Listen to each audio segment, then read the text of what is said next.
So please join me in welcoming Steve Vernon.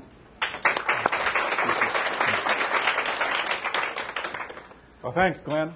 I want to start with some audience participation. So I want to see a show of hands. How many of you want to work until age 70 and then retire? Oh, okay. We've got a couple. Everybody's going to participate, so let me keep going. Age 65, it's called normal retirement in most retirement plans. So how many of you would like to be normal and work until age 65 and then retire? Let's see a show of hands.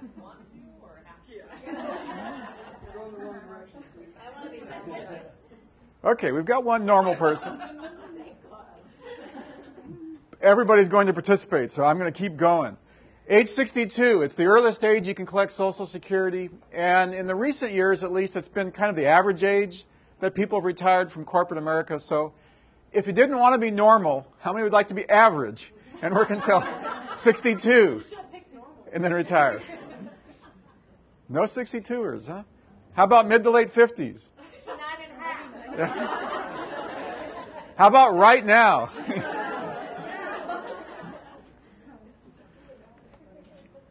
Well, 10 years ago, I wrote this book, Don't Work Forever, and the subtitle says it all, Simple Steps Baby Boomers Must Take to Ever Retire. And at that time, I was addressing people in their 30s and 40s and early 50s and helping them figure out how much they should save and how to invest so that eventually they could retire. And I went on a book tour, and I asked questions just like this. And a number of things have happened since then. First of all, people are more willing to work later. And so I did get a couple of hands at age 65, a couple of hands one hand at 65 and 62. 10 years ago, nobody would raise their hand at 70, 65, or even 62. So we're starting to see a little bit of willingness to work later, which keep that in mind, because actually we'll be exploring that. The other thing that's happened, though, since I wrote this book, is that nobody took the advice of this book. We've all heard about the dismal savings rates in America, and nobody really took the advice here. And I want to share some statistics which bear this out. And I call this sobering reality for the average American. Here's a number, $100,000. Anybody want to guess what this represents? Money. That's real good. That's a good start. Retirement savings. Okay, that's pretty good. Actually, it's the average 401k balance in America for people in their 50s and their 60s. Right, and you knew it was money, so you got close, right? Here's another number, $5,000. Now, usually I ask if you can guess what this represents, but you have to be an actuary to get the right answer here. So I'll just give it for you. It's the annual draw off of $100,000 so that you could make this last the rest of your life when you're retired. And so you ask yourself, can you retire on $5,000 a year? Probably not.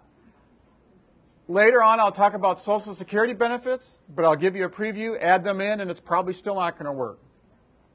And so this is a dilemma that the average Americans are facing right now. Now, the media is catching on to this, and I want to share a cartoon from the New Yorker which shows this. It shows a man addressing his wife, and he says, if we take late retirement and early death, we'll just squeak by. What I think is fascinating is that 30 years ago, some of the finest minds of our generation actually studied this problem, and they predicted it would happen. And so here's what they have to say about it. What a drag it has been. Oh.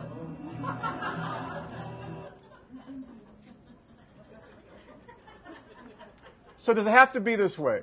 You know, I don't think so. Let me share one more thing that's happened since I wrote this last book. Lately, when I go to parties or social gatherings and word gets out that I'm a consulting actuary that's worked in retirement plans, I get people coming up to me asking me this question. How much is enough? How much is enough money so that I can retire comfortably? And so I like to think at last, this actuary is the life of the party. Now, I said this in Dallas a couple of months ago, and they said, Steve, you got to go to better parties. Well, I started thinking about this. I've been a consulting actuary for 30 years. And for the first, 27, 28 years, my thinking about retirement has been purely professional and intellectual. And so retirement to me meant designing a plan or designing a communications plan or doing an actuarial evaluation. But 2 years ago, I turned 50, and that thinking started to get real personal. I was burned out, and I was just tired of working. And so I thought, could I retire? And if anybody should be able to figure out if they can retire and make it work, it should be a consulting actuary that's worked in retirement plans for a long time. So I went on this quest to try and figure this out. And fortunately, Watson Wyatt, my company, does a lot of research, and so I had a lot of research I could start with because I wanted this quest to be based on research as much as possible. But I started thinking about, how can you make a 401k balance last the rest of your life? That's a huge challenge that baby boomers face today. Another challenge is, how do you deal with medical bills? How do you prevent your meager 401k balances from being wiped out by medical bills? And with the decline of traditional retired medical bills, that's an issue. And so I started looking into those things, but then I started looking into other things like, why do I want to retire? What is it about my life and my work that makes me want to retire in the first place? Well, I went on this quest and things got out of hand, and eventually I wrote this book, Live Long and Prosper. And the subtitle says it all. Invest in your happiness, health, and wealth for retirement and beyond. And so really what I'm doing is suggesting a different way of thinking about our later years. I've got one new question for you, and I want you to think about the implications of this question before you answer. How many of you would like to work until age 100 and then retire?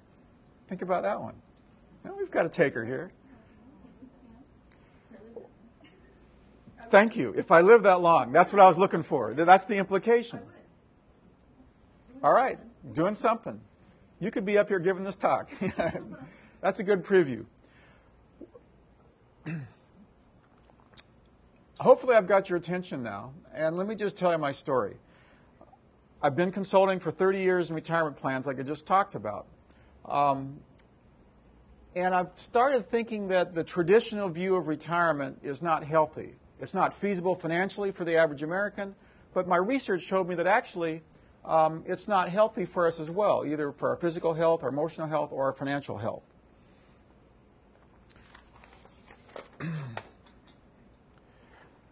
What I contend is that we've got to get our happiness, our health, and our wealth correct, and we've got to start doing that now.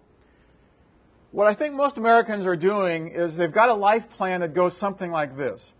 I'm working at a job that maybe I don't like the work, or maybe I'm working harder than I would like, but I can't retire, so I'm just hanging on for 5, 10, 15 years, hanging on until I can retire, and then my life will be happy when I retire. And in some shape, that's the way a lot of Americans think about the rest of their lives. And really, what I like to say is they're living a deferred life. They're putting off their happiness for some time in the future. What I contend is what most people want is to be happy. And they think retirement's going to get them that. And so they're putting up with work because they have to save enough money to retire someday. They're putting up with some kind of unpleasantness, whether it's too much work or the work they don't like. And they're just kind of hanging on so that eventually they can retire. There are surveys that bear this out. Watson Wyatt does a survey, as do others, that show that about half of Americans don't like their work in some way. And if they won the lottery tomorrow, they'd be gone. And so when I say we have to work on our happiness, and specifically I'm talking about our happiness with respect to work. Because I come along and show you these statistics about average 401k balances and say, sorry, we don't have enough money to retire anytime soon. If you're waiting for retirement to make you happy, and I'm telling you, well, you don't have enough money to be happy for another 20 years, that's not a good life plan. And so what I'm suggesting is that we need to work on that happiness with respect to work, and do that now, because we might be working a lot longer than we thought. We also have to take care of our health, because if we're going to be working longer than we thought, we need to be healthy so that we can do that, and also so we don't spend all of our 401k balances on medical bills. And then obviously we need to take care of our wealth. And so what I'm suggesting is that people now think about a plan to put this in place. What this needs is a different way of thinking about our later years.